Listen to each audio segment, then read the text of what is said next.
governments, countries all around the world, and all the way from South Africa.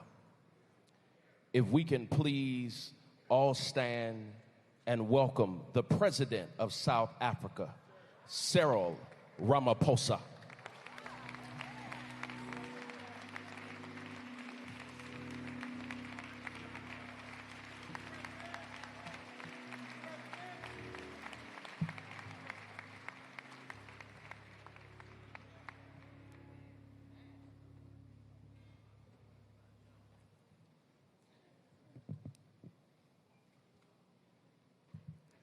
Thank you, Program Director.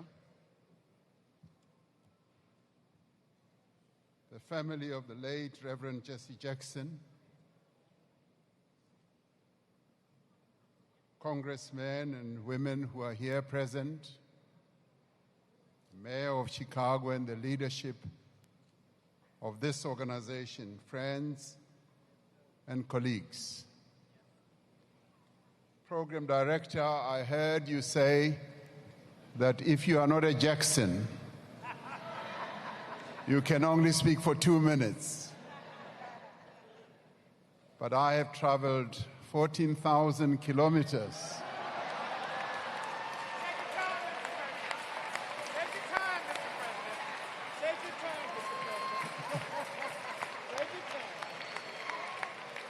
Which is 9,000 miles over 24 hours. And Jesse Jackson's story and relationship with South Africa can never be told in 2 minutes.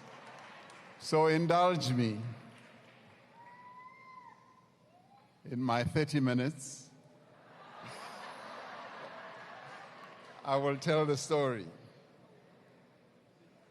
The people of South Africa are with you today as you lay to rest a great man, and as you celebrate a remarkable life that altered the moral direction of a nation and inspired the conscience of the world.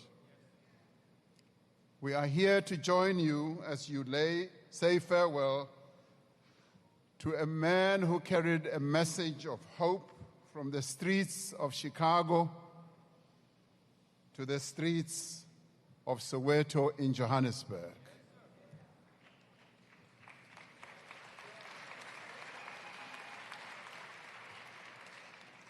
But today we are also here as South Africans to lay claim to Reverend Jesse Jackson as one of our own, and to say he does not belong to you only, he also belongs to us.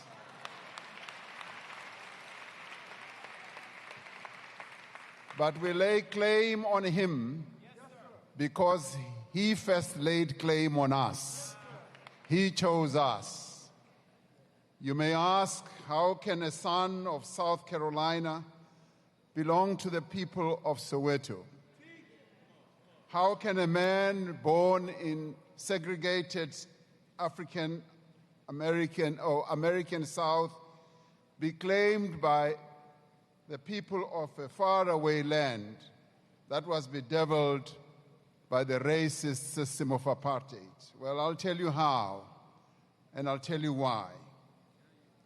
Belonging is not determined by the soil on which you were born.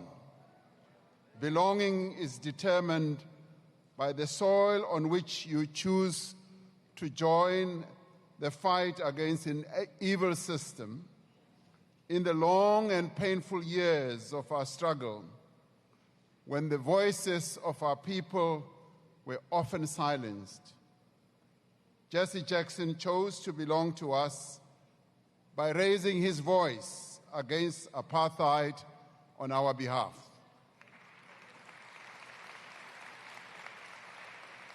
When our cause was ignored and many would look away and walk away, he stood firm in his solidarity with us.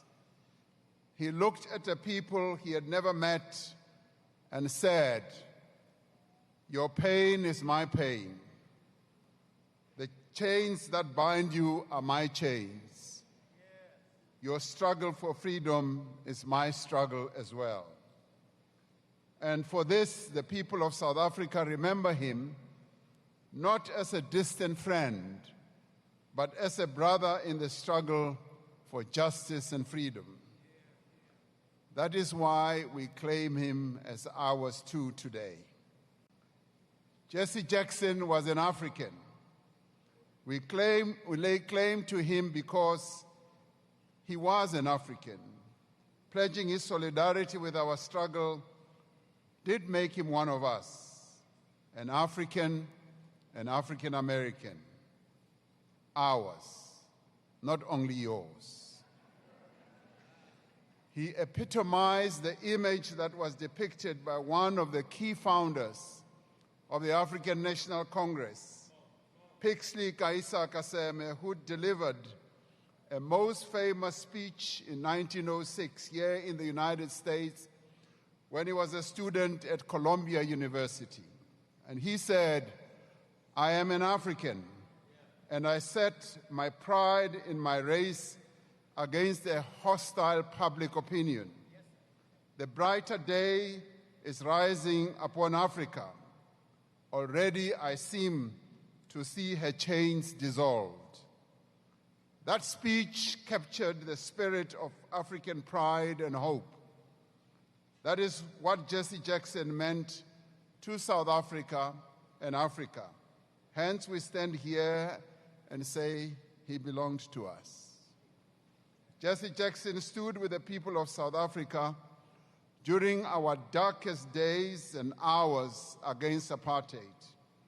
He told the world that the struggle for dignity in the United States was inseparable from the fight against apartheid and injustice in South Africa. When Jesse Jackson reminded the United States that its strength as a nation lies not in exclusion, but in the beautiful diversity of its people, black and white, rich and poor, urban and rural, workers and farmers, immigrants and the forgotten, we were hugely inspired by his message.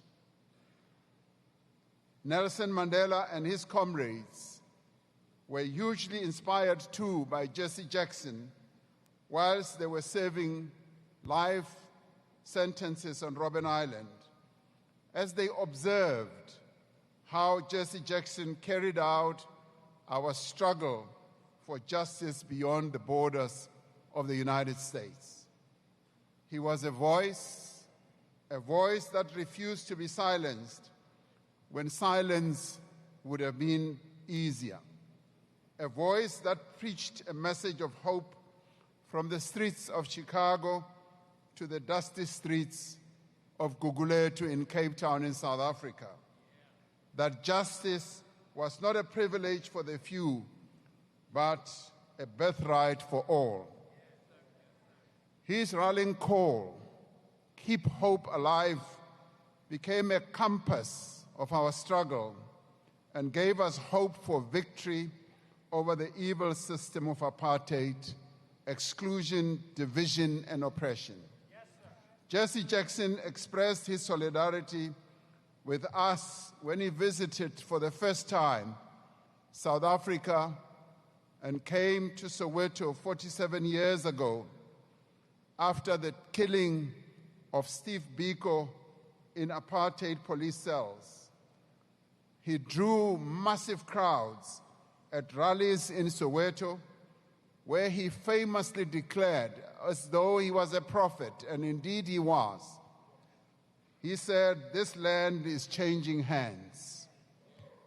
When the Reagan administration chose constructive engagement, diplomatic language for doing nothing, Jesse Jackson chose unconditional solidarity with the oppressed majority in South Africa.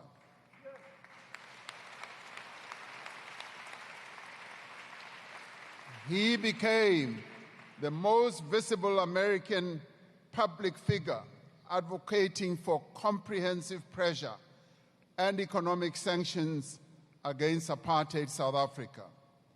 By placing South Africa at the center of American electoral politics during his presidential election campaign, Jesse Jackson influenced millions of voters to confront apartheid as their moral responsibility too. He led many marches here in the United States, and in 1985 was arrested with his two sons, Jesse Jr. and Jonathan, outside the South African embassy. They were arrested, and as they were arrested, they sang the song which Stevie Wonder rendered here, "We Shall Overcome." It was a song that became part of our struggle freedom songs, from which we drew inspiration.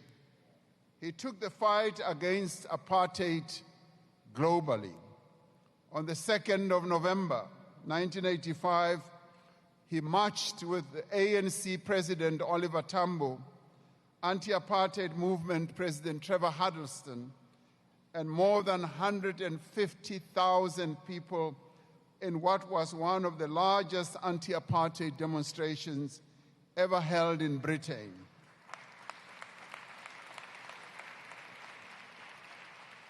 Not only did he march in the streets, he walked into the corridors of power. He opened doors, and when the doors were closed, he kicked them down. He personally lobbied international leaders. He lobbied Pope John Paul II to visit South Africa and hasten change. He pressed Mikhail Gorbachev to cut all Soviet diplomatic ties with Pretoria. He challenged Margaret Thatcher to her face. She refused to budge, but he did not stop. When Nelson Mandela finally walked free in 1990, after 27 years of imprisonment, Jesse Jackson was there in Cape Town, witnessing a moment the world would never forget.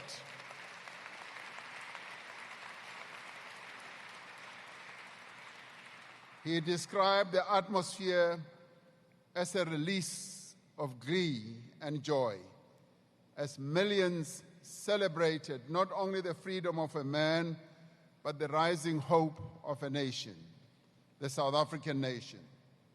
In 1994, he was present when Nelson Mandela became the first democratically elected president of South Africa.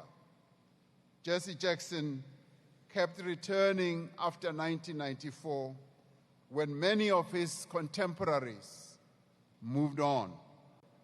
We claim Jesse Jackson as one of our own because he never saw the struggle of the people of South Africa as a distant or foreign cause, but as a struggle that belonged to him as well. His greatest gift to the oppressed people of South Africa was the courage he gave us to believe that we must never surrender hope, that justice would prevail and freedom would come. He encouraged us not to lose hope in the face of oppression, not to lose hope in the face of injustice, to have hope that ordinary people standing together would write their own history of triumph against apartheid. The life of Reverend Jesse Jackson reminds us that the struggle for justice is never the work of a single lifetime. It is a long and noble journey that is carried forward across generations. In fact, it is a relay in which the torch of freedom is passed from one generation to another. Martin Luther King Jr. lifted that torch and gave the world a dream of justice and equality. Jesse Jackson carried that dream forward with hope, keeping its flame alive in the hearts of those who refused to surrender to injustice. And Nelson Mandela carried that dream into freedom, helping to build a rainbow nation where dignity and liberty could belong to us all. And so today, that torch still burns. It is now in our hands to guard it, to carry it forward, and to ensure that the dream of justice continues to light the path for generations yet to come. Now we must ask ourselves, as we are gathered here, how can we honor the life and the memory of Jesse Jackson? We honor him by carrying forward the values that he lived for: justice, dignity, equality. By committing to a lifetime of service to others, by showing up when others look away from injustice, when they fear to stand up to power, and when they walk away from suffering, by pledging solidarity and using every opportunity to support the just struggle of others, and by ensuring that there is justice for all, by keeping hope alive, what Jesse Jackson taught us. Today we honor a man whose voice stirred the conscience of leaders and ordinary people, whose courage strengthened movements across the world, and whose faith never wavered, even when the road was long and difficult. To our mother, Jacqueline Jackson, to his children, we would like to say the following. We, as the people of South Africa, are here to say thank you.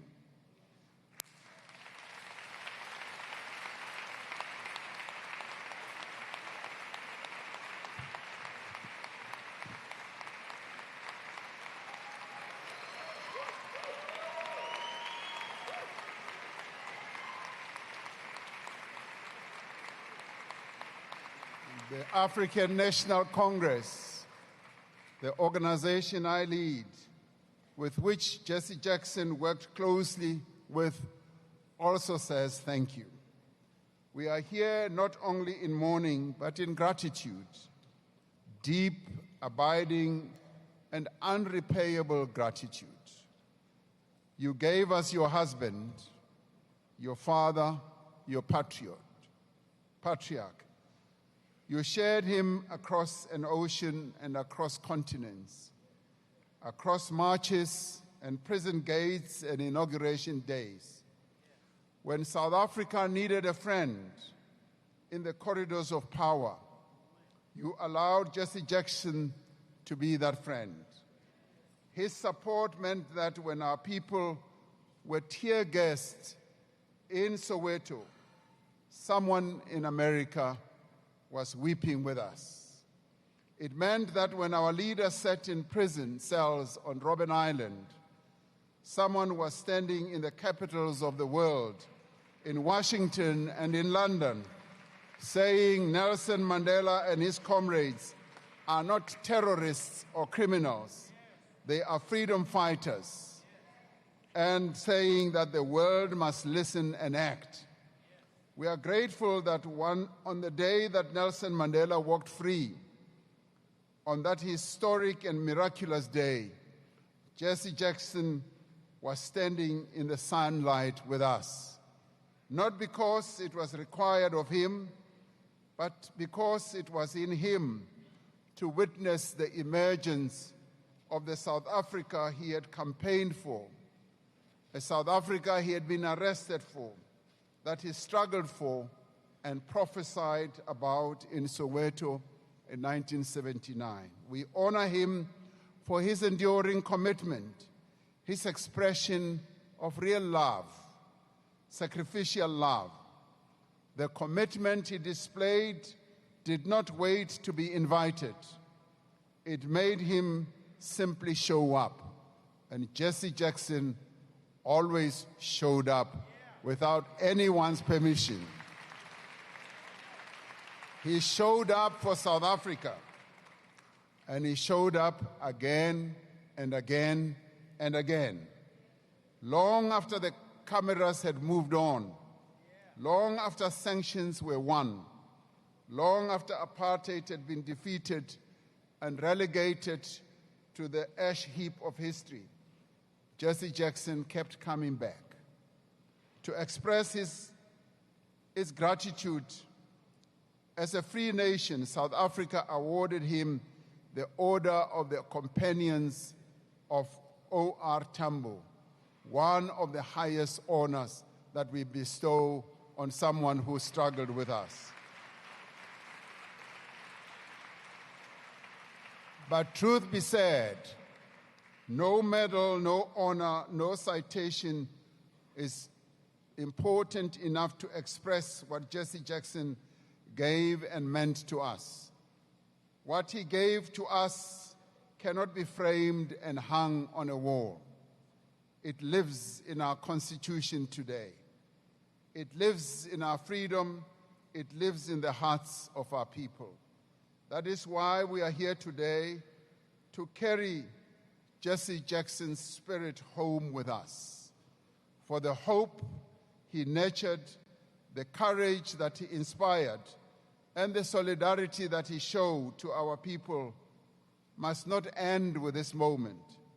It must continue to inspire us in our shared journey to build a better life for our people. So on behalf of 62 million freedom-loving South Africans, we say thank you.